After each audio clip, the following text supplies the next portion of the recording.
Welcome, welcome, welcome everybody for another night of VCS action. As always, my name is Everyday. With me is Yulwei, and we've got Flash taking on Cerberus tonight. What do you think of this one, mate? Well, another interesting match. I say another. Of course, we ended yesterday with FTV against Scum. Maybe the shortest series of all time, 41 minutes. That was a lot of a struggle. But now we're back to full-on playoff implications for both teams. It's very important. I say playoff implications, of course. Flash has lock players, but they still have to lock their second place, with EVOS surging in the last few weeks. If Flash were to lose 0-4 and EVOS wins the next one as well, then EVOS suddenly overtakes them in standings. So Flash needs one more victory to secure second place. Don't think that's super likely for Flash to go 0-4. Can't say I'd be betting on that one, but it is definitely a real situation for EVOS to stew. I think they're like 96% playoff clinched. There is a world where they don't make playoffs, but a win in this series would definitely 110%, no matter the score, get them into playoffs. So Cerberus, yeah, they need a little bit more. EVOS, of course, they look at Flash, and while they want to catch Flash, they know that it's very unlikely. So they can also secretly be Flash fans, because if Flash wins here, it gets very, very hard for Cerberus to tie EVOS, especially because Cerberus and EVOS play each other on Sunday. So for EVOS, it's quite nice if Flash wins. Secret is also in the mix, and Secret is a big Flash fan here, because of course they don't want their direct competitors, Cerberus. Wow, this is going very fast, and it's very surprising. Absolutely, that is a Taric first pick. Interesting. Over Callista. That is super strange. If you could just cover champ select for 2 seconds. I just need to fix up one thing. Yeah, of course.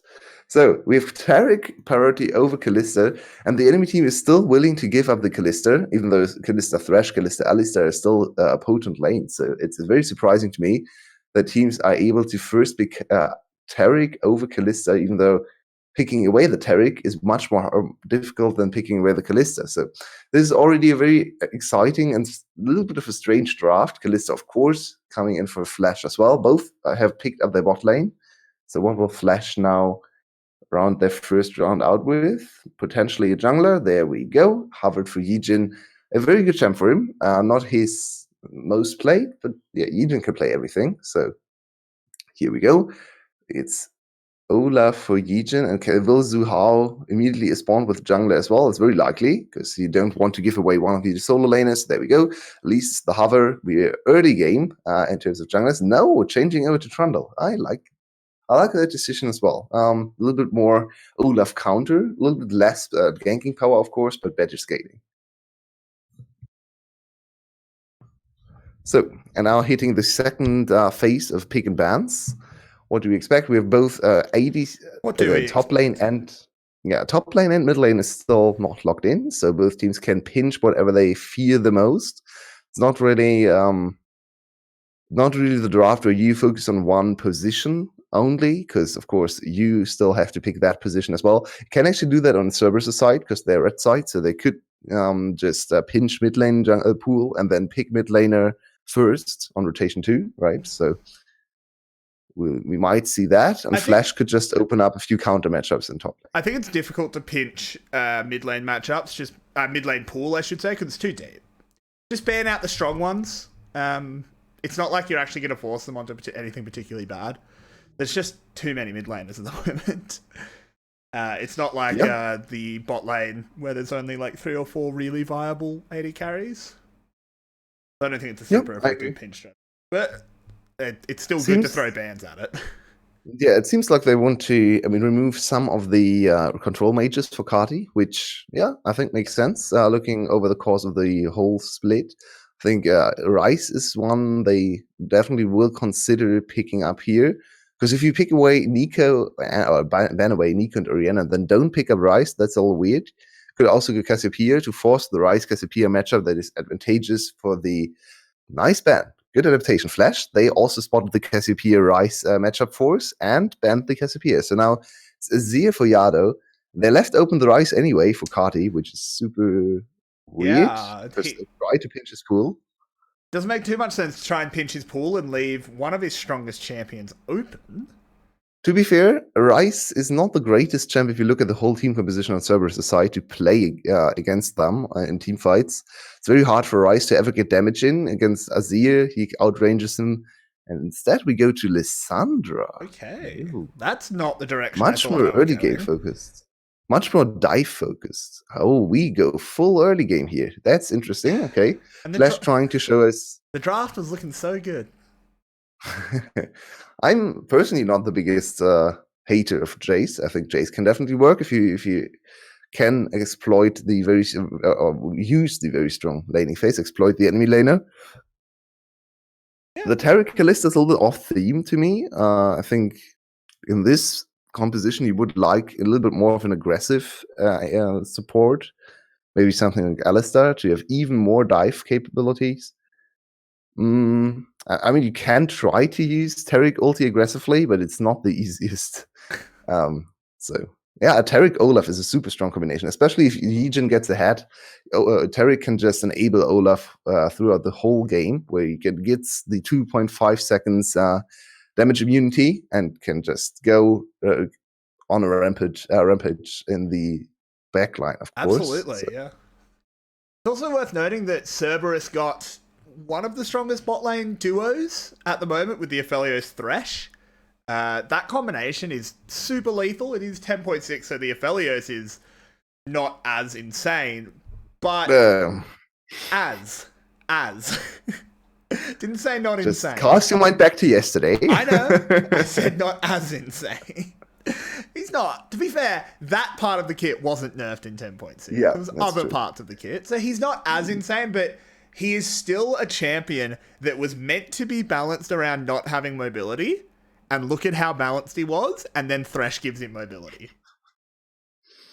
Cool. And you're right. This Thanks, Riot. Last time very cool. The last time we had this matchup, there was the absolutely crazy first game. The red inhibitor being the MVP in game 1. Yeah, we were not able to cast that one because of unfortunate circumstances. But now we finally get to see Flash against Flash against Cerberus for the first time on our stream. And I love this composition, clash of compositions, I should say. And the very first game, we have full-on early game against full-on late game. Can Cerberus weather the storm? Can Team Flash get a big enough advantage to close out the game? It's a very easy way to look at the game. We have one side with scaling, the other side with early game pressure and dive. So yeah, this is very easy to understand, and it's always interesting to see clashes of styles. Yeah, I think it's most fun. They're the most fun games where there is a serious stylistic difference, and it also makes talking about win conditions a little bit easier. So why don't you break down what both teams want to play towards here? So I think Flash will probably just leave Yoshin on an island against Ornn. Let him accrue some CS advantages, let him go for Cull, let him scale up for mid game. And I think Carti and Yijin will all path towards bot lane and dive. It's Thresh against Thresh Aphelios. Aphelios also has clans, so you would say they have good defensive. They have taken measures to be defensive against this dive. But honestly, if there's Aftershock, Lissandra, and Olaf running at you, I don't think Lens and Thresh Lantern is enough. So I mean, the Thresh Lantern can be. Olaf can't run through walls. Yeah, fair enough. But Lissandra can.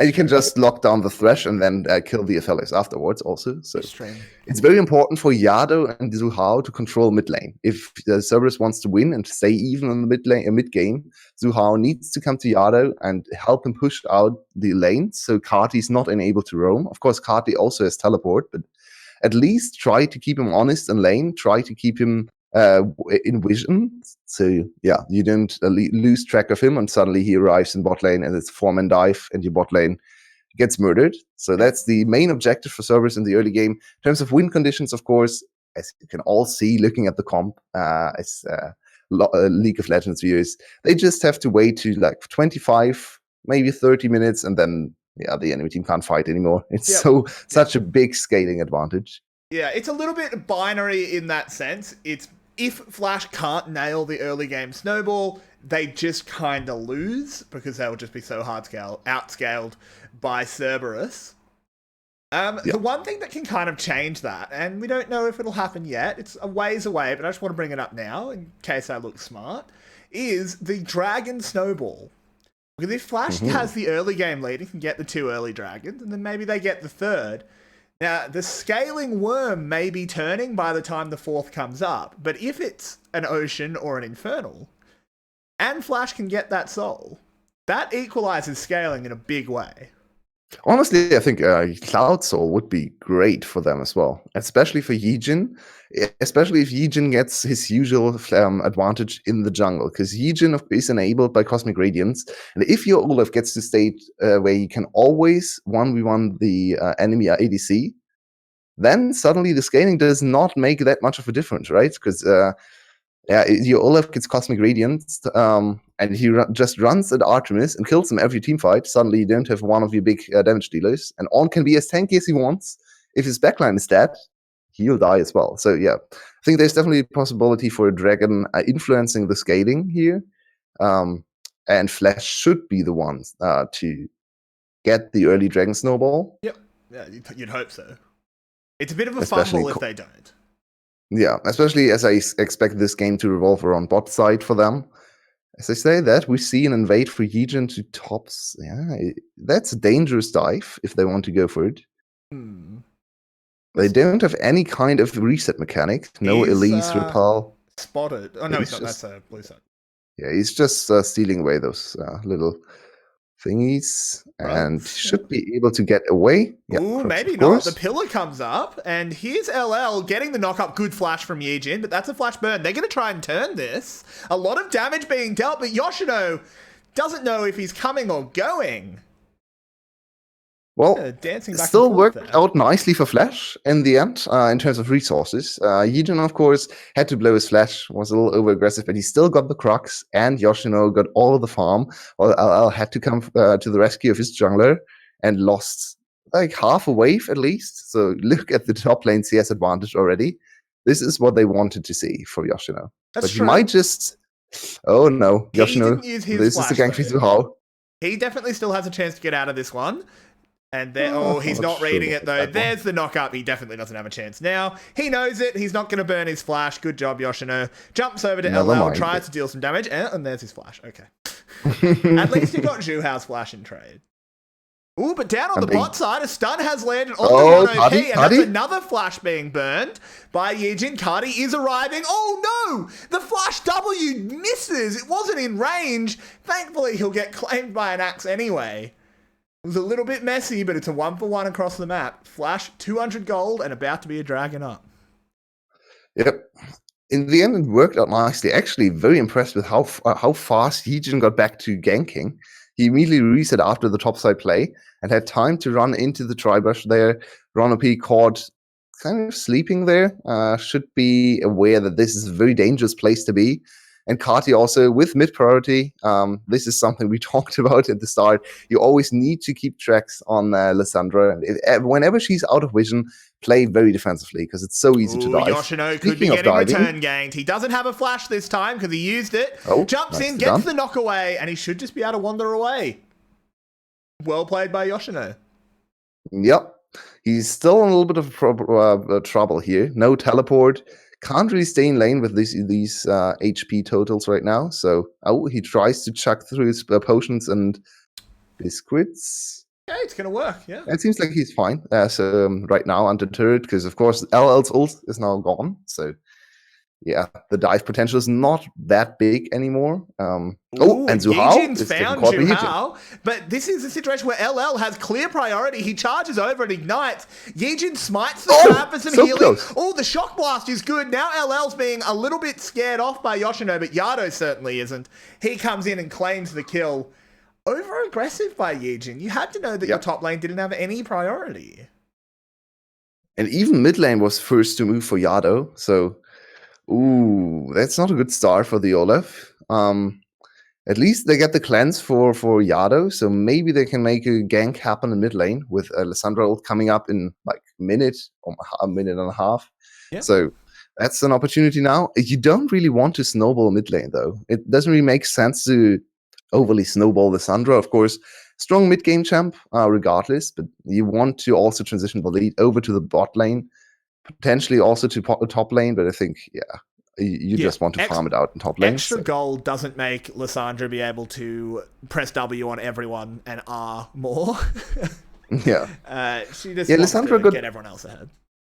I'm actually a big fan right now of Lissandra in pro meta. I think she brings a lot of control. She's kind of like the Nico. I like her more than Nico. I think her engage is more reliable, and her AoE is point and click. Her stun lockdown is a point and click, so very easy to force QSS or cleanse tags. So I like her a lot. I think she can roam well. She can push out, and her scaling got better. Her AP ratios got buffed more and more. I think her Q is now at 0.9 or 0.8. So actually deals a surprising amount of damage in the late game still. Yeah, very true. That is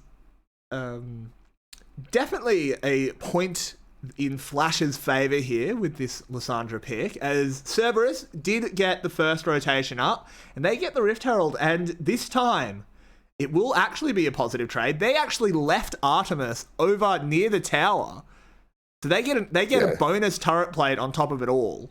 This one's going well. Flash looks slow. Lost on the map, honestly. Very slow and a little bit lost as well. They just gave up the Rift Herald for free. They will give up first turret in the top side. Yijin doesn't have enough damage to kill at all. Not even close.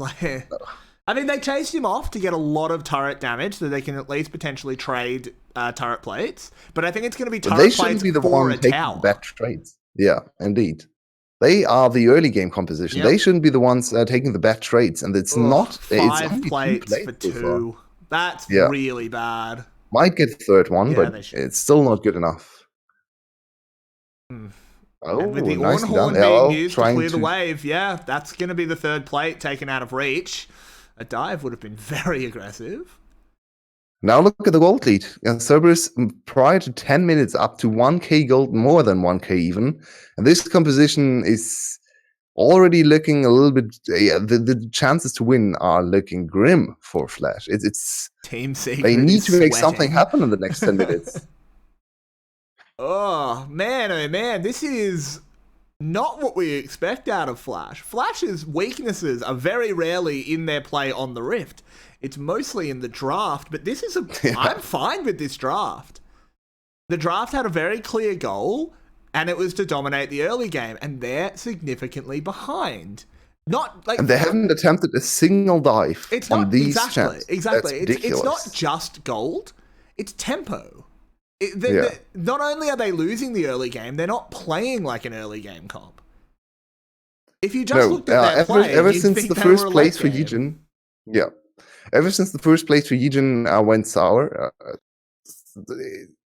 they haven't really found their footing in this game. They are just playing very defensively, very second to all the plays, and that's really something they can't afford to do for much longer. Because Kalista will hit a spike, and Lissandra will hit one item power spike, but if you don't use it to accelerate the game, then, I mean, there's Azir, there's Aphelios, there's Ornn, all these champs scale better. And another attempt on Zuhao. This time might be enough damage. They might have the damage with Yoshino, but with Yado coming in, they're not going to have the time to deal it.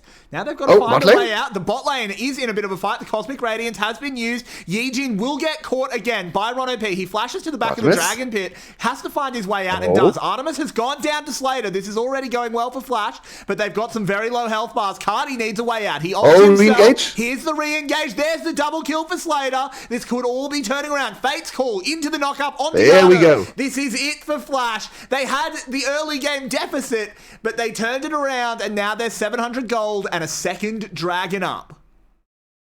Too much to deal with at once for Cerberus. Their composition does not want to fight on two fronts, and they were very, very unused to how to fight here, and they just couldn't come up. Oh, it's Cloud Rift. I'm hyped.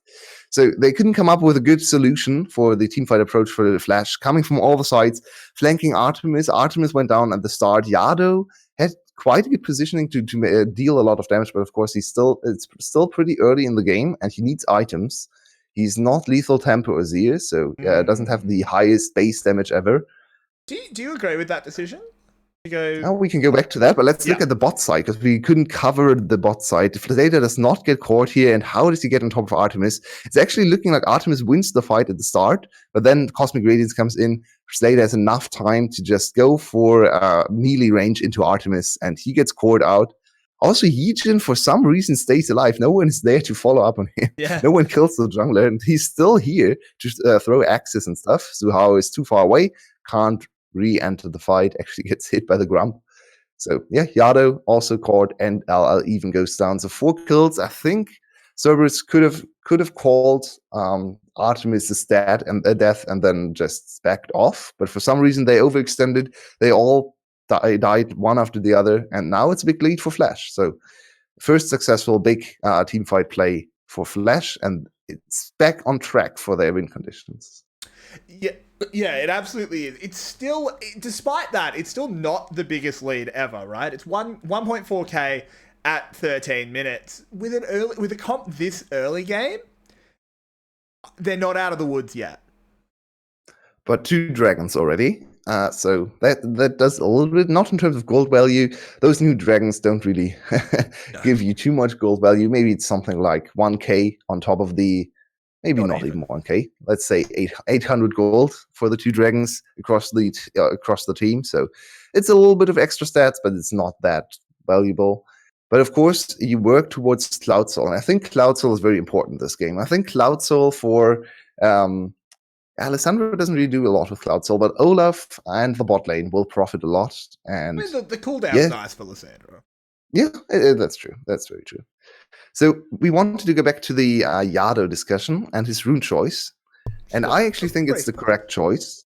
And the reason for that is you don't need to invest extra resources into scaling in this composition. You already outscale very hard, right? Yeah, that makes so sense. It's in my opinion, it's better to pick the rune for laning and to try and keep Kati honest, try to keep him pushed in. And I think the Comet is the better choice for that. So I agree with his choice. It was a little unfortunate in the last fight because he was on not even one completed item, so he didn't have the damage to do anything. Yeah. So, but in the late game, I think it will pay off. Yeah, I think that makes a lot of sense to me.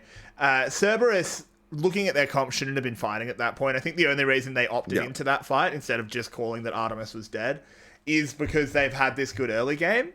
And they thought maybe they could get something done. Yoshino has to back off, but does manage to get out of there in time. So it's going to be the bot outer tower traded for the second Rift Herald. Obviously, very impressed with Yoshino's spider senses so far. Yeah, absolutely. He definitely smelt something coming.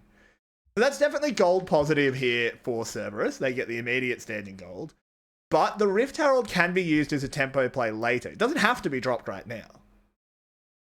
Yeah, and mid lane Router is already down, I think. Yes. Yeah, I think. Yeah, right. So it's not that easy for Flash to get a huge amount of turrets out of this play.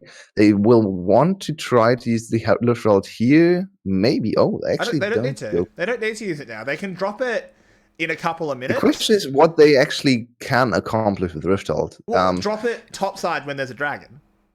Maybe that's a good call here. I think Cerberus should not fight the next dragon regardless. So could try to also break the mid lane inner turret line. If they ever get priority in the mid lane, just immediately drop the ritual there. Try to get a there's very a catch quick push. though onto the Lissandra, but it's the Lissandra with the ult. It's not the best target to try and catch out. And here's the re-engage. Cosmic Radiance has been used, as has the Lissandra ult, but nothing lands. The wall does a lot, and Flash can't connect. Oh, never mind. They do enough. Yoshino from downtown snipes out Artemis. They drop the Rift Herald, so Cerberus has to respond to that while they take the dragon. Easy peasy. Yoshino saves the day. Oh, there we go.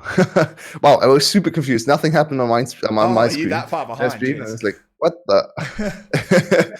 Yeah, I stopped for you because you were behind, and now I seem to be behind, very far, very far quickly behind. reset your stream, and we'll do a resync. So But that was a very good snipe. very nicely done. And they get another turret and another dragon, so everything going Flash's way. After early game hiccups, I think it's fair to say, they are finally identifying what to do here. And now 3 dragons and a 3k gold lead. In terms of gold, that's actually not too bad for Cerberus, but they have to be scared of the Cloud Soul. Yeah, absolutely. It's a super early Cloud Soul as well. It's 21-minute Cloud Soul. That is ridiculous. Pretty gross. 22 minutes. Yeah. A little bit gross getting a Dragon Soul that early, particularly when it's an Olaf. You know, maybe the Aphelios can deal with the Olaf later on in the game, even running at him at Mach 10 of the Cloud Soul. But in the early game, if that's running, like, not maybe the early mid-game is the better way to put it. If that Olaf is running at you with Cloud Soul speed, as the stream is struggling just a little bit. I don't know if that's just on my end. Yeah, I think so. Not ideal. Fortunately. So let's quickly resync while we're in a little bit of a lull. I'm just going to quickly reset. 1805. I'm going to quickly reset my stream. So I'm just going to throw up a pause screen for 2 seconds. A lot of sense. Very sorry, everyone. We just have a little bit of a tech issue. Just going to fix it up. So for all the viewers that also like to read Reddit a lot, there was an Tarek main, I think high elo Tarek main, who complained about Tarek play in pro play, and his biggest complaint was actually this item that's now built for Tarek, which you will be able to see. Yeah, now again. So back, yep. What's it called again? I think it's Shirley's Reverie. Yeah, right. So my favorite item. That item, in his opinion, does not make sense on Tarek. Because Tarek shouldn't be used as an engage tool. But he is. Yeah, I think. Yeah, and I think he definitely has the point that Tarek is not an engage support. For sure, he is not. He can be used to engage sometimes if the enemy is caught out, but he's much stronger on counter engage. He's much stronger to TM from the defensive position where you use ultimate and then re-engage. He definitely is not the greatest hard engage champion. Yeah, so I agree with him on that, but bit of a skirmish, but never mind. Oh no, Yoshino's actually in some trouble here as he gets hooked, and there's the Aphelios ult. The Cosmic Radius doesn't have time to land. CBL's in a lot of trouble as well. There's just going to be 2 kills given up by Flash for absolutely no reason. Overextended. Yep. Stretched way too thin. I think, just to comment on your Shirley's Revelry point, I didn't see the thread. In this game, I like it because it's okay. The move speed might not be great on Tarek, but it's great on Olaf. It gives everyone move speed. Yeah, I agree. I think the item is not a bad choice for Tarek.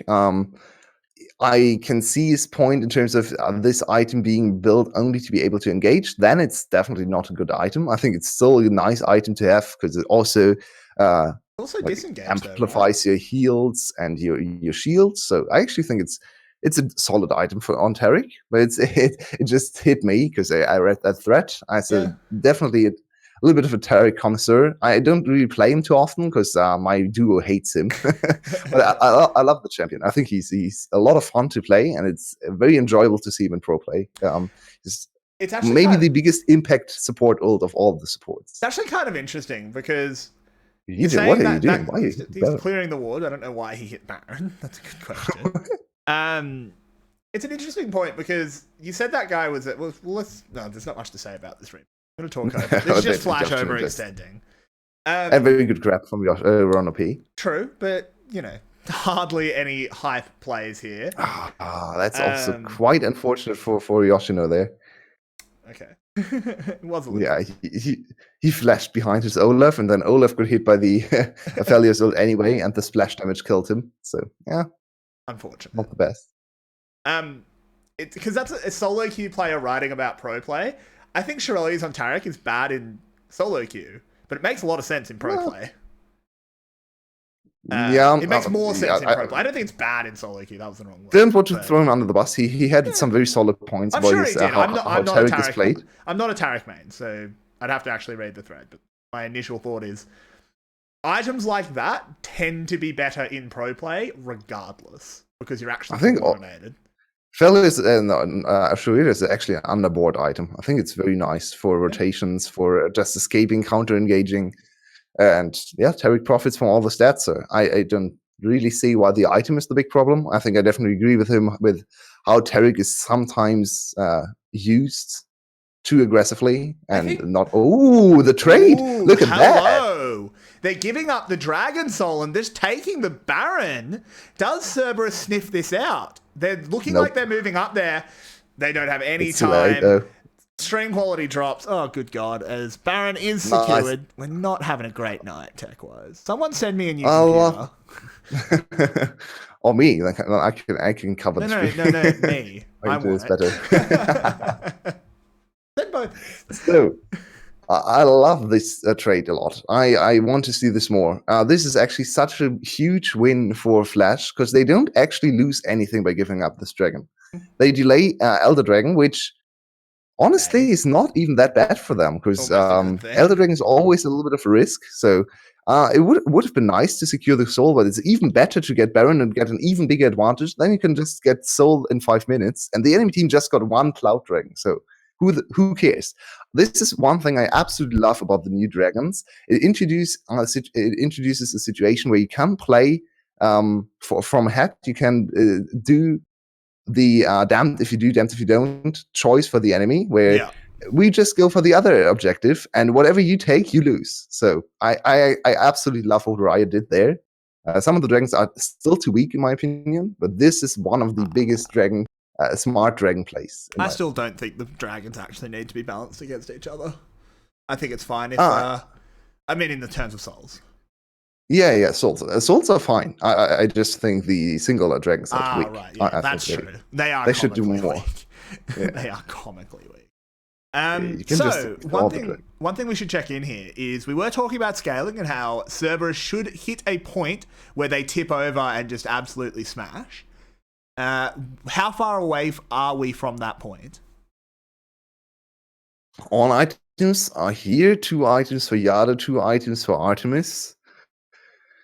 Well, I'd say 3 items is where they can add forcing team fights. It's only 4k gold lead for Flash, so they're actually not that far ahead. I think it's getting close. I think give them 5 more minutes and Cerberus is favored to win this game. Yep.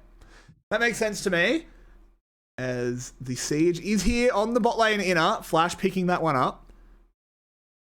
They're using this Baron pretty well. Good poke from Yoshino straight onto Artemis as well. That's nice. Yep. And this Baron, can it do anything for Flash other than just securing a little bit more gold and more map objectives? Can they actually break the base here? Seems to be very hard for them, but Lissandra on the top side will secure another turret, and she has TP, so good split push, and Cerberus immediately call the engage on Slater. Do they have enough damage to kill him? I think they'll struggle through the Cosmic Radiance for sure. Juhao in this front line, he goes down immediately, and here is Kati in the front, getting so much zoning done. CBL. The Fate's call with the CBL. Well, so much damage being done. Yijin secures LL, and all Cerberus will get is one. Oh, never mind. The shuffle. They're turning it around. They did their best. It got them 1, but it might lose them even more as there goes Slater. He stabs them down with those spears. It looked like a good turn, but maybe Cerberus should have just said, let's let him go. Yeah, I actually think these late game compositions for VCS teams can be it can be a little bit of a trap because all the VCS teams are not disciplined enough to just wait for their time to shine. It was not there yet. They didn't have the IE. Yeah, they didn't have the item breakpoints to fight Flash's composition yet. And even though the engage looked decent to good, of course you always have to struggle with the Cosmic Radiance. Slater didn't even flash. He had the flash available to him as well. So. Ooh, now it's might just be too big of a lead for Flash to overcome for Cerberus. Yeah, this is certainly a very big lead. We're wondering if the Baron would be able to open up the base. And, well, maybe it wasn't because of Baron, but because of plays by both teams. But the base is certainly cracked open. Slater, no. What? Slater inted. Holy moly, Slater inted. Okay. Slater did not read his items. They've got the same. They have the same passive, don't they? Indeed. Yeah, they do. So you can't build hard pen if you build the Rage Blade. Rage Blade already has a 15% penetration, and that's the same item. Not the same item, the same passive. So he just threw away 2,000 gold. Wow. That's bad. Wow. That is. Yeah, that's really bad. Well, I guess he has the execution as short. So he wanted to have the 40. Could have just gone Lord Dominic's, right? Yeah. Lord Dominic's has the same passive as well. So, yeah, but it's better for not having the passive. But let's have a look at this replay. Yeah, so Cosmic Radiance turns the fight. I want to see how much. There's the second heal for Taric. How much does Taric do in this fight? I think Taric was the MVP. He hits another knockup. He hits another stun, and Slater is back to almost full HP through all the heals. Of course, Taric, it can be tricky to stay alive, but he stays very far back here to be able to further contribute with heals and shields. As you can see now, E also does not hit here, but Slater gets grabbed and once again shielded by CBL. So very nice Taric play. Well. And they just secured the Cloud Soul in the meantime. So we apparently were not allowed to see that. It was in the picture. Yeah. So there we go. Have another engage. They're just ignoring Zhu Hao here. Cosmic Radiance being used. Artemis is already dead. Look at Yoshi's speed. Through the fight. He's zooming through like he's playing bloody Forza. But it's Slater picking up the kills. He's hopping forward onto Yado, and I believe we may well have GG here for Flash. Oh, they don't have a wave, so it's a bit awkward. I don't know if they'll be able to finish the game. They definitely want to, but they need a wave. Carty, come on, what was that? That was all little friend. Whatever. Oh, wow. So Carty, for the first time actually in all the big team fights, went on Artemis. All the fights before, Carty did something different and tried to use himself as bait and used ult on himself. This time around, he flashed on top of Artemis. Didn't actually flash, used his E. So never mind me, but he still got on top of Artemis and used his ult on him. They immediately murdered Artemis. Artemis got like 1 or 2 auto attacks off in the whole fight, maybe even less than that. So very nice target selection, and the speed for Yoshino was absolutely ridiculous. That it was. He was absolutely vrooming around that last fight. It was impressive stuff. Flash! Shaky early game, but absolutely. Cerberus gave an inch and Flash took the entire bloody race course. And great teamfight coordination. I think this composition is quite straightforward, so it's not like the hardest composition to make work of all time. But you still have to know how to use Taric ult, when to be aggressive on Kalista, when to step in as Jace. All these champs are not the tankiest. All these champs need to wait for their moment to shine, and yeah, they did that perfectly.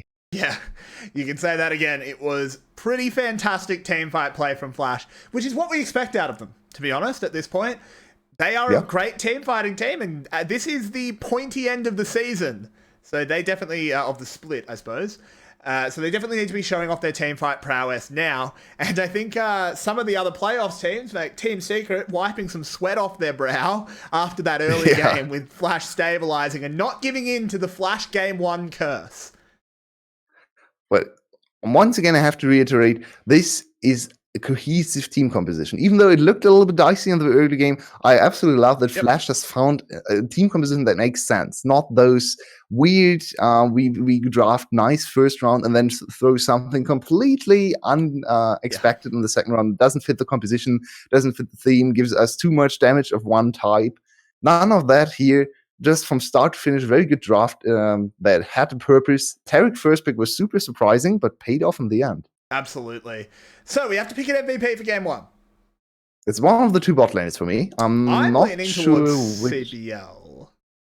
Both played a very good game. They did. Slater had some outstanding team fighting. He did. I personally think the Taric play was more impressive, but both were great. So it's up to you. Yeah. I'm happy to take I want to get Taric as well, yeah. Okay. I think Slater gets a lot of recognition anyway, and CBL was very impressive in this game. So let's give it over to him. Taric first pick, and he made it work. So that's also even better there. Yeah, absolutely. Maybe the Kalista or the Taric has to hit the ban list in the next game.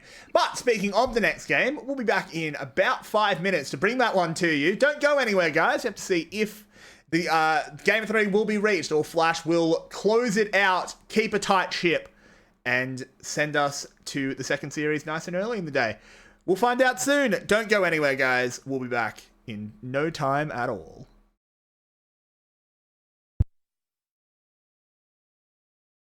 Welcome back, everybody, for Game 2 of Flash taking on Cerberus.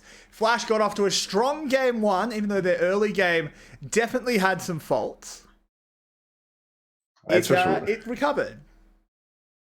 So, Flash looking nicely coordinated. Slater, of course, gets the official MVP. That was to be expected, but I think it's very fair to give it to CBL as well. And Slater played a very good game, so not to throw them under the bus. They definitely choose one of the two players that were eligible for MVP, I'd say. So Slater and CBL once again impressing. Laning phase wasn't actually that great, and early rotations looked a little lackluster for Flash. They have to work on that. But yeah, I think I was super impressed with their team fighting. They didn't even come close to losing a single team fight. So here we go. Straight into Champion Select for Game 2. Team Flash on red side. That means a lot of counter picks available to them. Will we see Yoshino Fiora again? That's something I want to look at. Hit the wrong button there, but we are back. We're in. Yeah, I mean, we always want Yoshino Fiora. Always. But we don't get it as much as we should. Yeah, the last time we saw it, it actually inted the whole game. So hopefully we can see a little bit of a better performance for Yoshino this time. He had a strong Jace game, got caught a little bit. Well, Yoshino actually reminds me of Wonder a lot. Very strong laning, good team fighting, but dies a few too many times maybe. So very akin to the G2 top laner. I'm a big fan of Wonder, and I'm also a big fan of Yoshino. I like their playstyle, very aggressive, very looking for the edges.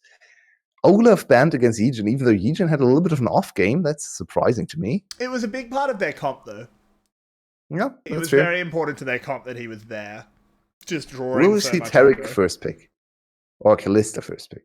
Kalista first pick would be the one that makes sense. I think the Taric first pick was actually just super weird. Because if the Kalista gets picked away, aren't you just like, what do we do? But it's seriously give Kalista Taric again? This is going to be Kalista Taric snap pick. Yeah, for sure. Yep, bang, bang. Why not? It was awesome in Game 1. It's a super strong duo. Absolutely. Is Set worth that? Yeah, I didn't agree. I think Kalista has to be the first pick, especially as you banned Aphelios. Please explain your ban strategy to me, Archie. Why would you ban Aphelios and then first pick Set and give over Kalista again? This does not make a whole lot of sense to me. So ADCs, MF is still open, I guess. You could also go to Varus. Champ we've seen a lot in other regions. And Thresh indicates to me that it's going to be Varus. A little bit more mobility and safety. Banned. Yeah, I think so too. Yeah. Both solo laners this time picked up, and Yoshino might just go back to one of his favorites. I think he has. That cannon, it's locked in, and oh, right, it's locked in already. It's good against Set. There we go. It's great against Set. So I think that's a fine pick. It's also really good as a team fighting pick, when you've already got a Kalista Taric. Yeah. I normally am with you that I don't like the cannon pick, but here, no. Okay. I've come around this season. I think Cannon is decent. This season, I actually think Cannon is okay. Adapting your opinion as the game changes?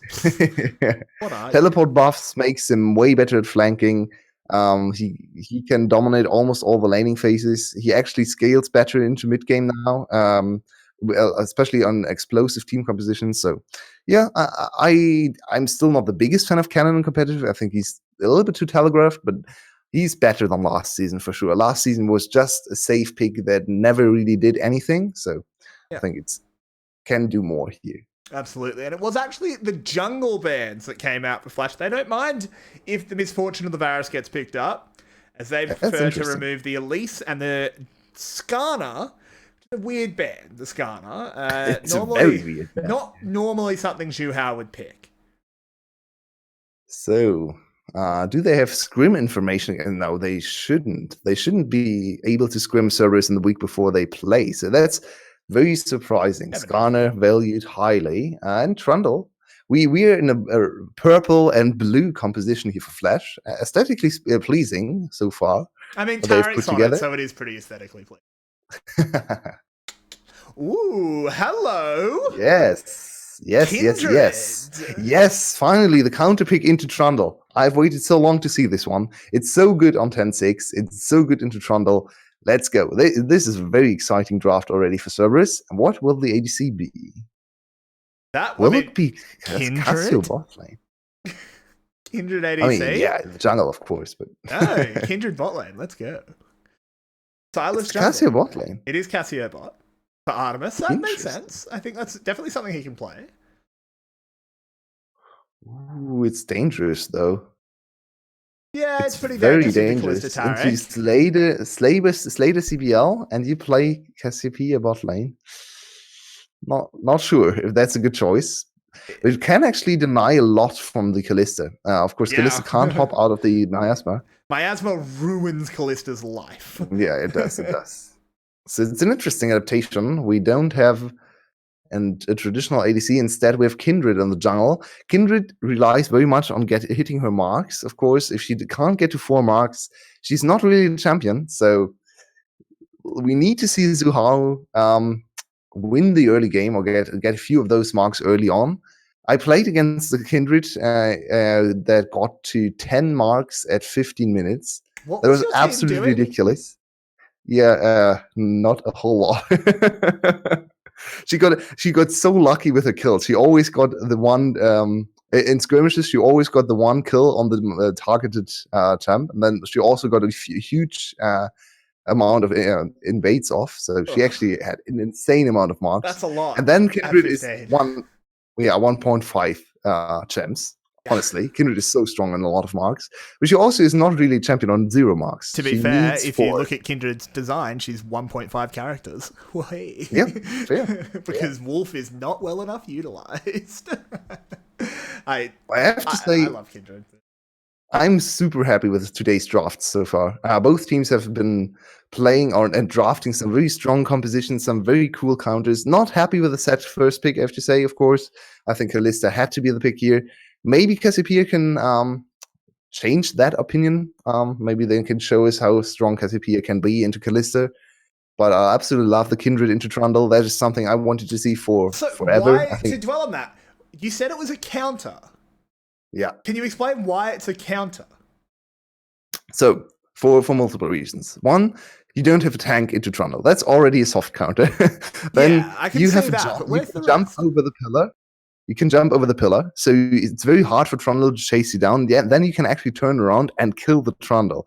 You have the E, which slows down and does percent health damage. Yep. Is the W the E? I think it's the E. So the E, yeah, you deal a lot of damage to the Trundle. You can early invade him. I love Kindred. Yeah, you can early invade him and try to force the skirmish early on, and it's very hard for Trundle to respond to you because he can't. If you use your Q correctly, he can't actually bite you. Or when he gets to you and bites you, you already have him down to like 200 HP. So she can just kite the Trundle all the time and then kill him in teamfights as well. So yeah, I think Kindred is stronger than Trundle at almost all stages of the game. Maybe level 6 Trundle can do something against her, but yeah, she just works well against the troll. Yeah, and she's also very good at stopping him diving onto carries and trying to do as much damage as possible, because if anyone's in trouble, pop the Lamb's Respite and get some respite. Yeah. Love it. It's very good against cannon as well, right? You just let cannon enter your backline and then just press R and everyone ignores the cannon. So it's not as good against cannon because it's not Cosmic Radiance. Like, you still do take damage. You just don't You don't die. It's a fair point. I also don't like the choice for Ronopi to go for Ignite here. Always go exhaust at the enemy team has the cannon. That's a mistake. They don't have a single exhaust against cannon. I think that's very dangerous to do, especially against Yoshino cannon. If he gets ahead and gets like 2 items early on, he can just flash on top of Artemis and kill him every single time. Yeah, and really, what's the Ignite going to do?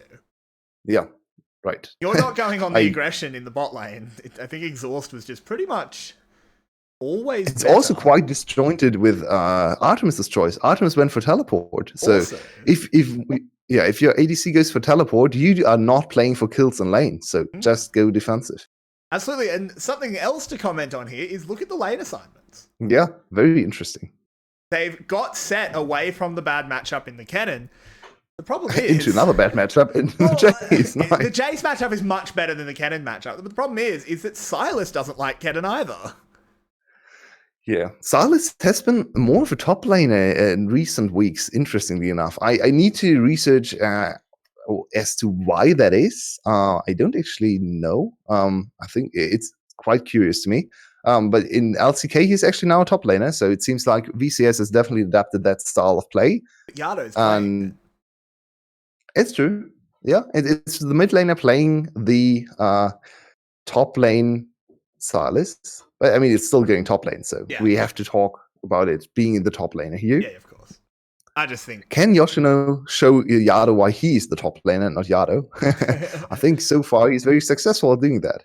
Yeah, he does have a good CS lead despite starting the cull. So even with those bad stats, he's getting the early push. And the question is, was this the marked crab?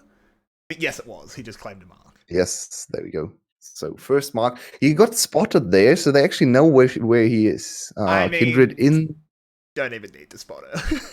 If there's a marked crab and you didn't go to the marked crab, that's where she is. Yeah, but even now they know, because she got spotted down in the bot side. So the Trundle knows where Kindred is, and they will attempt to dive on Yado. Early on, no. Give him a pretty good chance here as the pillars. But look at all the teleports. The boys have arrived, but they've got here too late. Oh man.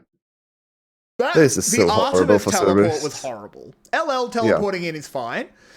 The Artemis TP is very, very bad, but Flash is going to try and go for a bit of play into the bot lane. Ron OP and Juhao already taking a lot of damage, but Yado has here. He's teleported in. Slater's gotten the kill onto Ron OP. They want Yado. There's the stun. It's all gone wrong for Cerberus, and Slater starts us off with a double kill. And once again, Kalista Tariq. There we go, back up in the top lane. Whoa. And LL is dead. Indeed he is. Oh man, Cerberus. It has gone wrong so much. Oh, look at all the lanes. Cerberus actually had so many TPs. Cerberus's game 2 chances. I mean, we had Flash game 1, right? So they were still ramping up, and now it's Flash game 2, and suddenly they are up to more than a 2k gold lead at 5 minutes. Yeah. I was actually super confused by the teleport for Cerberus in the bot lane, because they just teleported two members top lane. So like, who still has teleport in this team? So what happened up here? It was just he didn't think Ejin was still there. Yep. And Flash. Yep, it's just the troll. Wow, Ejin is so fast on his domain there to get out of the turret range again. Speedy troll. Gets going. Well. And now 2 level 4s have tried to come up to the level 6 Yoshino. He will hit the lightning rush. He presses R. And I think he was thinking there for a moment, can I just fight this? But no, in the end, he was taken down. I think he could have gotten away if he had maybe just ran instead of thinking, ooh, maybe I turn this. But they get a kill on the backside. Surprising amount of damage. Yeah, it's the E from Kindred. It chunks. There's a lot of damage. Yeah, right. Both were still level 4, and they just wrecked him there. That was surprising to me. I think I thought he could definitely turn this one. And maybe his target selection also wasn't the greatest. A Kindred mechanic to watch. See if Juhao's really a good Kindred player. When he uses his ult, if he's got someone on the enemy team that's in his ult, put your E on them and auto attack them twice, and then stop. And then wait. Oh. Because then you just proc the third. Big brain face. Wolf goes for the chomp, and you instantly kill them out. It's not big brain if you've played Kindred more than twice. Like, you go on the... who has done that, honestly? Me! I'm Mastery 7 with Kindred. I love her. Oh, nice. Yeah, I played her once, and I had a lot of fun. She's great. I talk about my big buff boys, and I love them. But Kindred is one of my favorite champs, just in terms of design. Even though they shouldn't actually be called Kindred. It should be Lamb and sometimes sidekick Wolf. Yeah, it's true. Doesn't do much. He's there. He helps clear the jungle. That's nice. She's a lot of fun. Please go and play some Kindred. She's so strong right now. She got buffed on this patch. She's very potent. She can farm the jungle very quickly. You can duel almost all the meta junglers. I think the Olaf can be troublesome sometimes if he gets the jump. You can bot lane is just over. And Ronop's dead, and Slater will be looking for the hop forward, but they've said nah, a bit too much damage there. So it's a 2.5k gold lead at 8 minutes. Yes. That's a big number at a small number. And Artemis now is in some trouble. He does get the flash away, but look at all the spears. It doesn't matter. He's actually going to get a kill back onto CBL. And we head up top, and there is the Slammer Jammer coming out of set. Lamb's Respite has been used. He didn't go for that play, but the Haymaker was good to make sure Cardi goes down. Yijin now in a lot of trouble, but he does manage to get the kill. He won't get out, though. So the topside play is actually in favor of Cerberus. Not much else has been. A little bit of inting going on here, honestly, for Flash. They're a little bit over-aggressive. Scrimmed Gum a few too many times and want to do a little bit of Gum themselves. Honestly, it's not too bad. They still got a plating over to Slater. He denied the whole minion wave, so even though they gave up the counter kill in the bot lane, that's not too big of a deal. Topside was wise, to be fair. But all the CS leads are still in their favor, and all of the gold lead overall is still also at 2.5k. So they didn't even give up that much. Yeah. And Yado's dead. And Yado might be deado. In fact, he definitely is Yoshino being given that one. And another team fight. And then bringing it back. We're going round 3, boys. Cosmic Radiance will be used very aggressively, but it's too late to save Slater. Now, this could be a bit of a problem here for Flash. That's CBL going down as well. Bit of a stuff up. Yeah, a little bit too aggressive there from Slater. He thought he had the time to go in with the Cosmic Radiance running, but very good decision for Cerberus to just turn on him, burst him down before the 2.5 second channel is completed. Of course, it was very close. If he had gotten the ult, I think the game just ends. I think they lose the team fight 4-0 or 4-1 or something, and then the game's just over. It was a very dangerous decision for Cerberus to stay in the fight and try to kill him, but they succeeded. So now it's looking like a little bit more of an even game. It's still almost 2k though. Yeah, Flash does need to calm down a little bit, think their plays through a little more. They do have a big lead, of course. So, something to bring up is Flash have this big lead, but it's not as binary this time, as we'll talk about it after this replay. Once again, nice Taric play. And then now look at Slater. How does he get caught so much? He tries... the grab. Okay, the grab. Yeah. That's what caused the Cosmic Radius to be pushed. Yeah. Okay, he just got grabbed. So, just a mechanical misplay for Slater. Didn't dodge the grab. So, in the end, it's his... it's his fault, I guess. Flash are already back to 2k gold lead, so it's still a big lead for Flash. All of the lanes are far ahead. 20.4 to 18.1. It's closer to 2k. I can't count. Okay. You know how it goes. 1, 2, 4. But yeah, anyway, as I was trying to bring up before that little replay, what point in the game, if any, and I think there is one, does Cerberus begin to turn it back around? I think they do have the scaling advantage again. But it's not as distinct as last game. They do scale very well. If you look at the individual champs, I'm not quite sure how their comp scales as a whole. We have to figure out what their comp actually wants to accomplish here. What their comp wants to accomplish. What they want to accomplish. Yeah, indeed. So we have a backline mage. We have an engage tool on LL. Ronopi can peel or try to fish for picks. Zuhao is a little bit of a backline carry as well. So they actually want the enemy team to engage, I think. I think the strongest configuration of Cerberus' team comp is in counter-engage positions. Problem is how much they get poked down before these fights.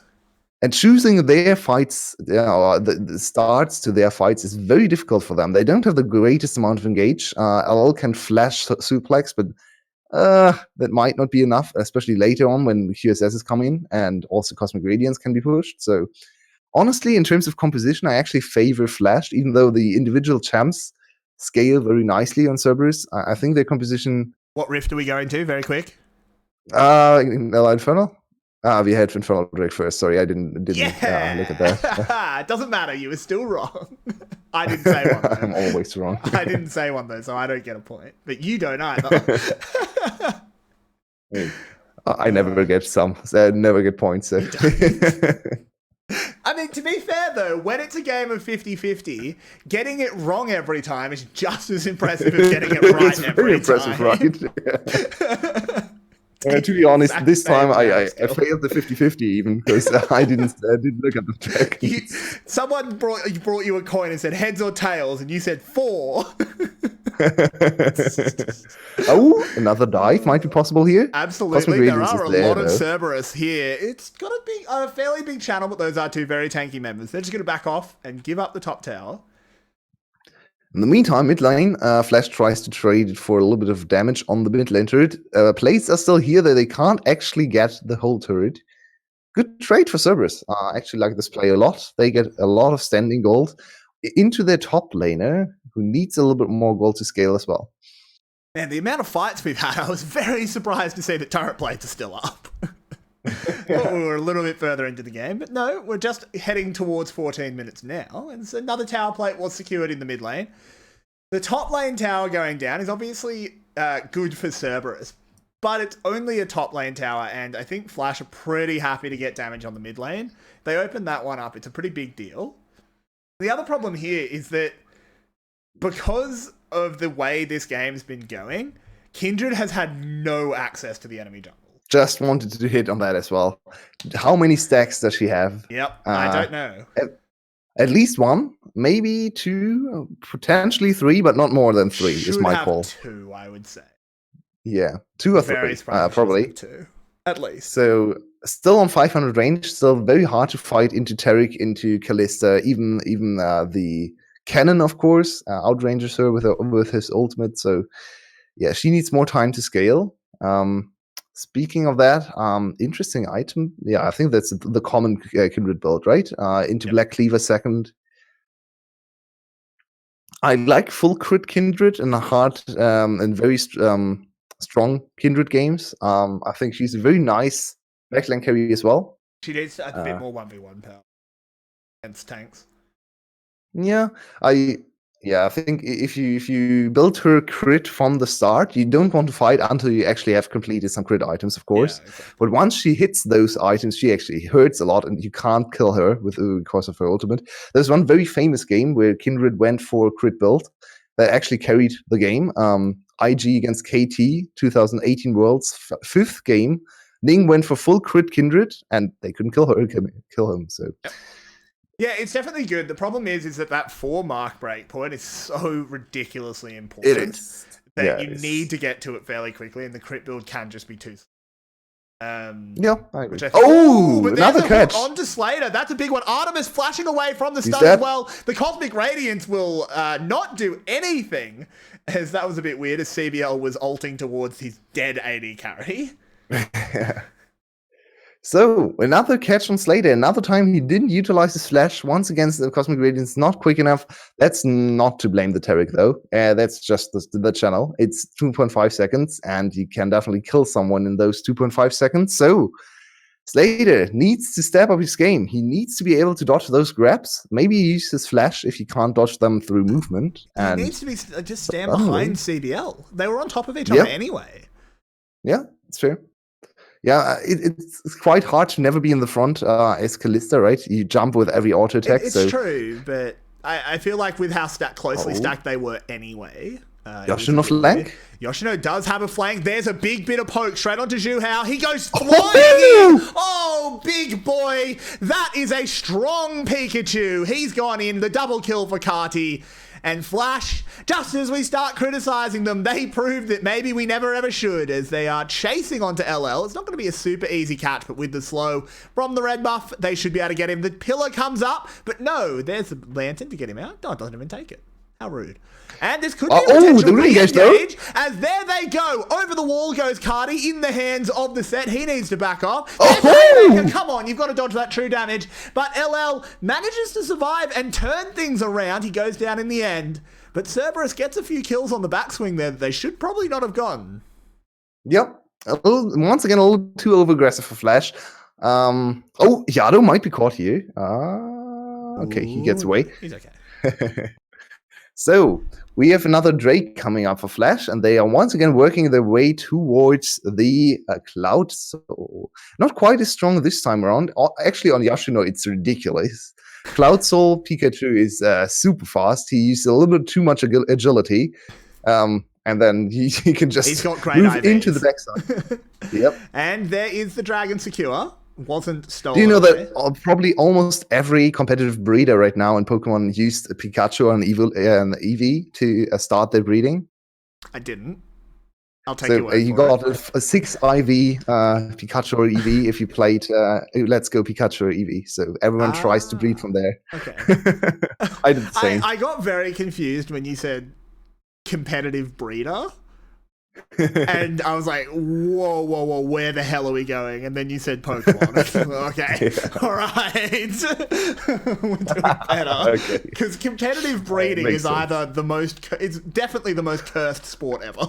As there is an engage, the Cosmic Radiance, will it land in time? No. Very, very close, but Carti has just gone down. It got a little bit over-aggressive there. And it's not doing super well here for Flash. They're only 2k ahead, or not even 1.2k, which is how ahead they were earlier. So they're not growing this lead at all. The lead has actually shrunk here because they are overextending time and time again, and the Cosmic Radiance is not useful. Sorry, hello. But they always get the catch on. Hello? Yeah? Okay. I think things like... Sorry, I think we had a moment of internet struggles, so just repeat yourself. Okay. Excuse me, then. So, those engaged windows for Cerberus are too short for CBL to counter with Cosmic Radiance. So actually, every time Cosmic Radiance is utilized, it's not hitting the mark. It's not really on CBL, though. Once again, I want to emphasize that Tarek just can't do better if his teammates get caught all the time. No, he's been pressing the ult the moment they're caught. It's not his fault. You need to anticipate the inting from his teammates. Yeah, exactly. They need a safe word for when they're about to int. Just wanted to prompt you with a question from our cast question feature, of course. Chat. Okay. But go ahead. We can talk about Black Cleaver set, one of your favorites. Why is it here? There's no.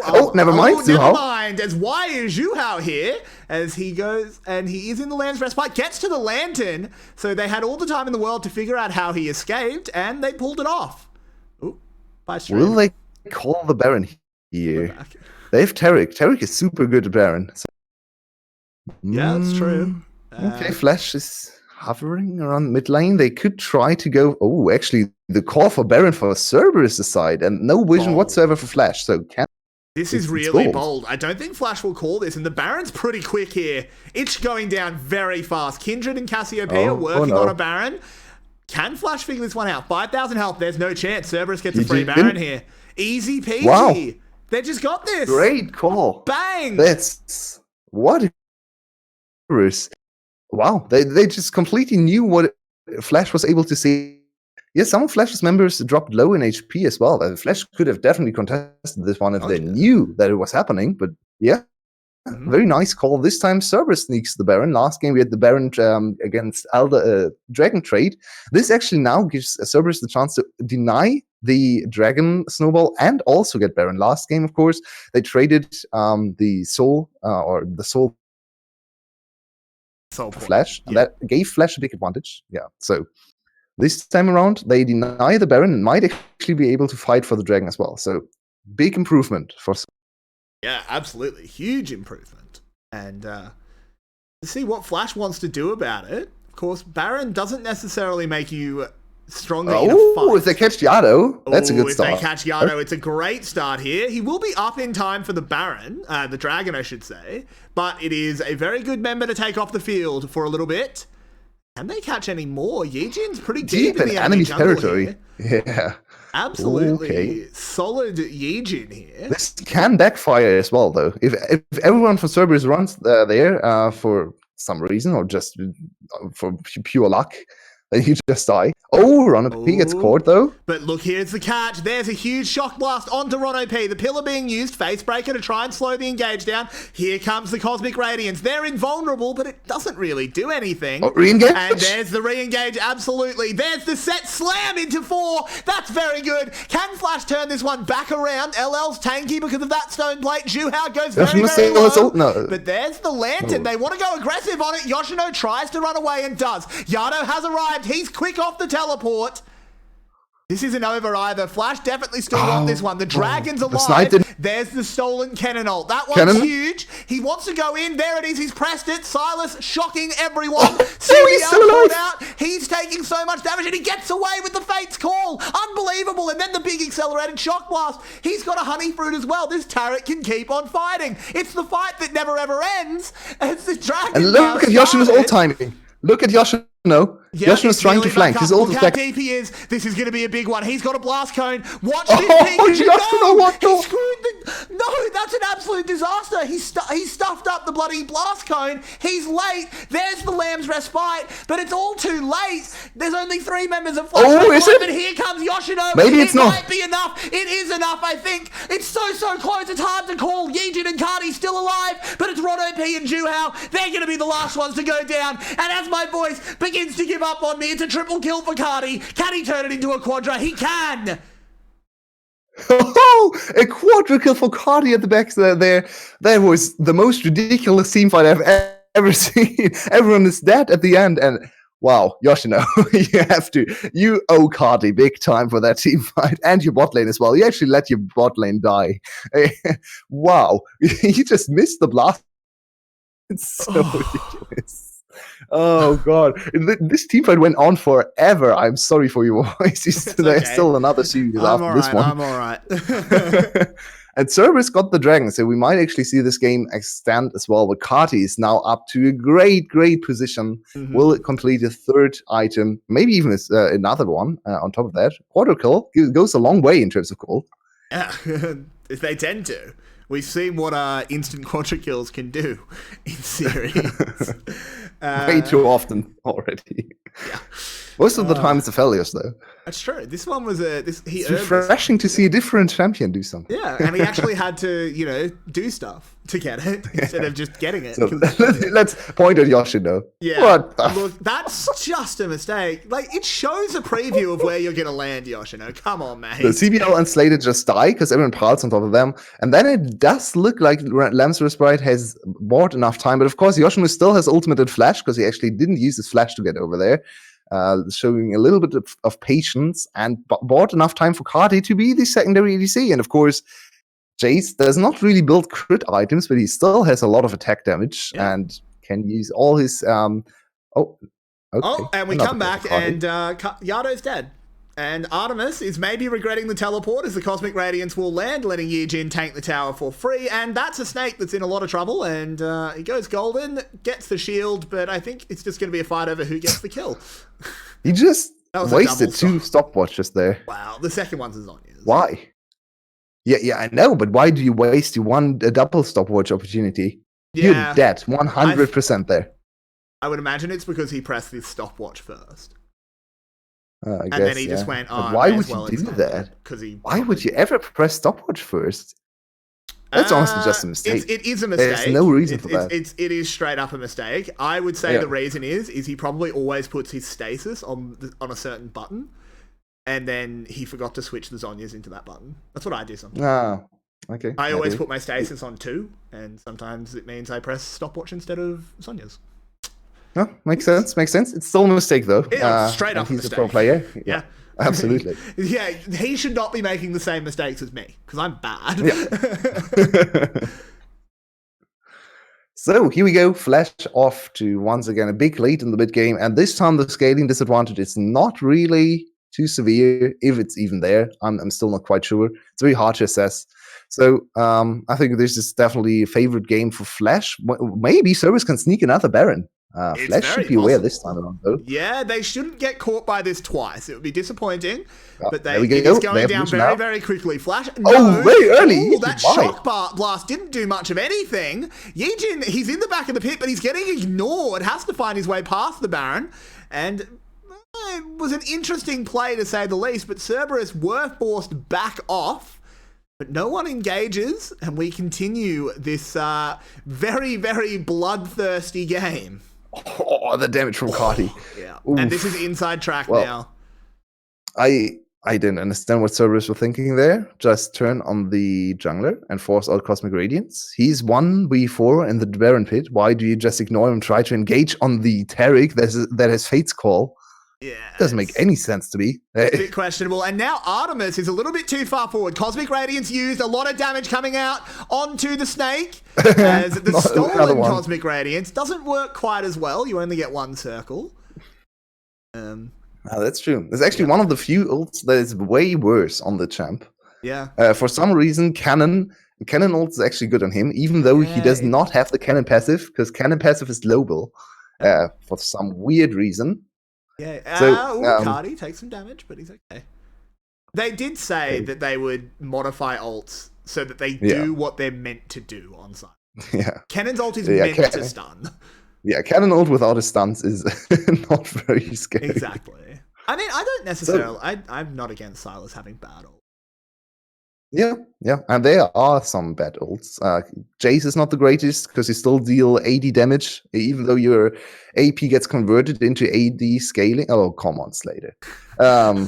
You get a little bit of conversion there, but you still deal 80 damage, and you don't build for 80 damage, so you actually don't deal too much. MF ult is kind of the same. You get MF ult, and you get the AP scalings on MF ult. But MF ult, he does the finger guns.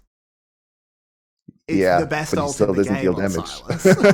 Okay. Priorities. Don't want to say anything about your rank, but there might be a correlation there. I don't even play Silas. You dick.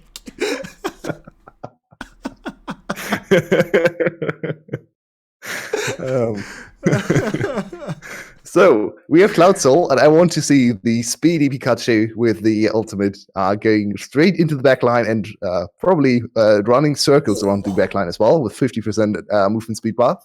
Absolutely. We might also get Nazcar Yoshino again, like we did yesterday. Absolutely zooming on the Jace. As, a little bit of damage being found onto the Cerberus menus. Flash wants the Baron. Artemis uses the ult. That's Yoshino's down. Here. Yijin has found a way in. Yoshino, you're going to be quick when you go in. Ult. There's the steal, though. That's very good. Cosmic Radiance will land. This is going to buy so much time. Yoshino really, really doesn't want to go in. He's just threatening it. I think they could have won the team fight really hard. Absolutely. He had Flash and ult available. But to be fair, just having it there as a threat was enough to get them onto the Baron, and now he still has it. I think he actually greeded for level 16, because he was very close to level 16. He really wanted that level 16 ult, which he has now, so I think that might also be one of the reasons. And we see why Taric is one of the greatest supports for Baron. You never take any bad damage with Taric.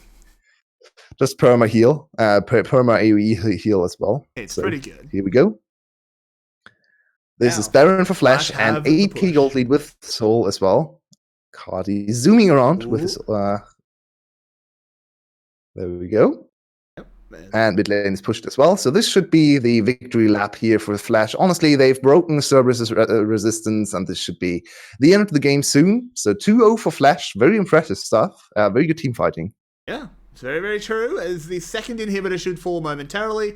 Carty making sure that the minions can get in, but here is the last engage here from Cerberus. It's a good start by LL, dealing a lot of damage, but finally Yoshino presses his button, as the Lamb's Respite does block a lot of damage, but it's not going to be enough, I don't think. As there is everyone moving forward for Flash. Zhu Hao very low, has to run, and Flash is under the Nexus turret. Minions are shooting them, and it should be the end of Game 2 and the end of the series. Flash looking bloody good tonight. Absolutely. So, yeah, we want to see more clean Flash. Maybe not the cleanest series ever, but they get the 2-0, and that's something Flash has struggled with all year. Getting 2-0s, not really their thing. They like to go to 1, but now finally 2-2-0s in a row, and they bettered their game score difference to 10. So still half the game score compared to GAM, who of course is plus 20, but plus 10 is way, way better than the third place. They also lock in second place, so we know that Flash will skip the first round, and they might have a little bit of fun against Team Secret tomorrow, which will be even worse for Cerberus if they do, because Cerberus will be very angry with them. What's your philosophy on that? Because it doesn't matter for Flash, but it does matter a lot for Team Secret. You can't force teams to play 100%. You can't force them to. No, I'm not saying there should be a league rule, but just your philosophy. Do you think they should take it serious? No, there's no reason for them. Fair enough. I don't think there is any reason for them to take it as serious as a game that actually matters. If they want to, if their fans ask them for troll picks, why wouldn't they not listen? I really don't think you should look at Cerberus and now say it's unfair to Cerberus. Yeah, that's how scheduling works. Yeah, Cerberus had it in their own hands. They could have won. So yeah. I'm on your side, but I know some people do disagree. But let's focus back in on what we just watched. We have to pick an MVP. Ooh. The Blast Cone for giving us a hilarious moment. It's probably Carty, right? Please clip that, by the way. Please clip that. I want it's already in chat. Yeah, we need to send that to Yoshino in the Discord and ask him about this genius play and how it won the team fight. Are we going to give the MVP to Carty, though? Absolutely. Yeah. Great Jace performance. Absolutely. And I think our co-caster is molding right now. Double Jace games. Oh, right. That co-caster. I was going to say, what are you talking about? I have a lovely head. Yeah, no, Vinny definitely not happy with 2 very good Jace performances out of Flash. Oh, well, mate, it happens. We had to deal with the fact that Kennan's actually pretty good now. But that will be it for Series 1. So thank you, everyone, for joining us. So far, only 2 hours, right? Yeah. So it's been a fast couple of series. 3 games in for the next series, please. Fingers crossed. We always love more games. Thank you for joining us for some unofficial VCS English action. We always love having you here. I'm Everyday. With me has been Yulwei and will be for the second series. So please, it'll probably be about 20-25 minutes. There'll be a timer on screen as soon as we have it. Thanks everyone for joining us. There's buttons below the stream. Some of them will let you join the community. Some of us will have them support us. Just go click them. Just go nuts. Who cares? What'll happen? So we'll see you soon, guys. Thanks for joining us. Some nice emotes there as well to unlock for you. So yeah, go ahead. And we'll be back in a few minutes. It seems Secret can now get to a very good playoff position if they get the victory over VGA. Cerberus just failed. So Secret in a very good spot. And can they finally get their first victory in 3 weeks, I think? Yeah. Stay tuned. We'll have to find out. Stay tuned.